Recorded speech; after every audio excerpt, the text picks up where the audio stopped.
Brochetto, να μην pensezzo. Να κλάψω και να γελάσω τώρα ορτεπράει. Μάμα λιράτια εγώ να κανταλίσω. Στο φέρνει να φνώσει.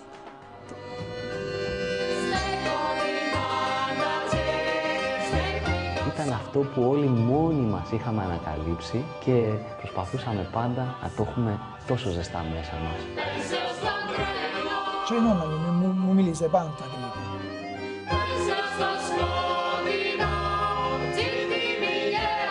Ο Γρήγο είναι το σπίτι μου, είναι η ματιμόνα, είναι τη ζωή. Η ψυχή. Η ψυχή.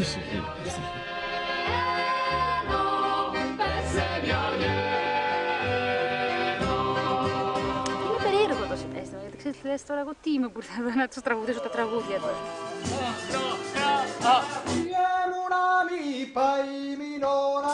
Στα γκρίκο δεν μιλούνται πια. Υπάρχουν κάποιοι άνθρωποι που έχουν μάθει και γράφουν και καινούργια τραγούδια. Il brigo continuerà a esserci sempre, perché fino a quando c'è uno che canta una canzone in brigo, quella è ancora lingua viva. Άσπρο είναι το χαρτί, άσπρο το χιόνι. Το φροντιλό. Το μέτωπο. Όλο αυτό το παιχνίδι των λέξεων, αυτό που είναι σαν μικρές λάμψεις, οι άγνωστες μέσα στις γνωστές. Άσπρη βραχώνη. Άσπρη βραχώνη. Είναι αυτή η προσμίξη αρχαίων ελληνικών και ιταλικών που έχουν κάνει τη γλώσσα. Ακόμα και να μην τα καταλαβαίνεις, τα νιώθεις.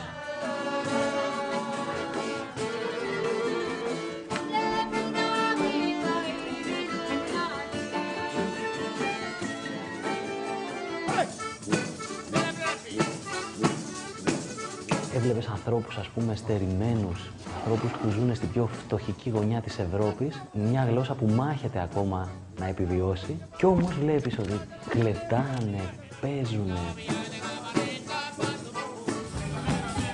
Posso parlare d'amore, per esempio, sotto una finestra e andare a fare una serenata a una ragazza?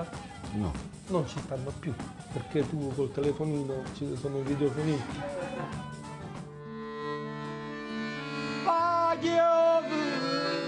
Είχε να κάνει, θέλεις, με αυτές τις πραγματικές φωνές που βγαίνουν μέσα από τα λαρύγια τους.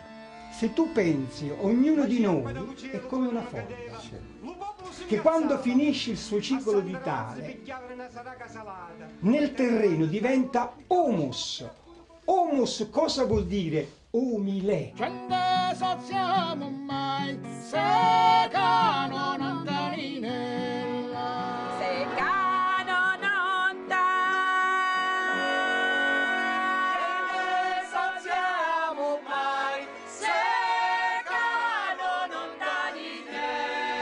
Άμα δει κανείς οργανοπαίχτες εκεί, λαϊκούς οργανοπαίχτες, τα ντέφια τους είναι όλα ματωμένα.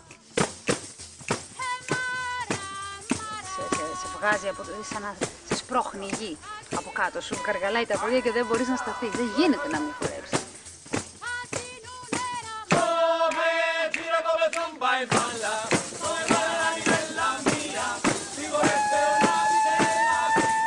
Poi questa nostra danza è imparentata con il rito del tarantismo che comunque rievoca un passato, una memoria di sofferenza, di disagio e i nostri nonni avevano una gran fretta di dimenticare.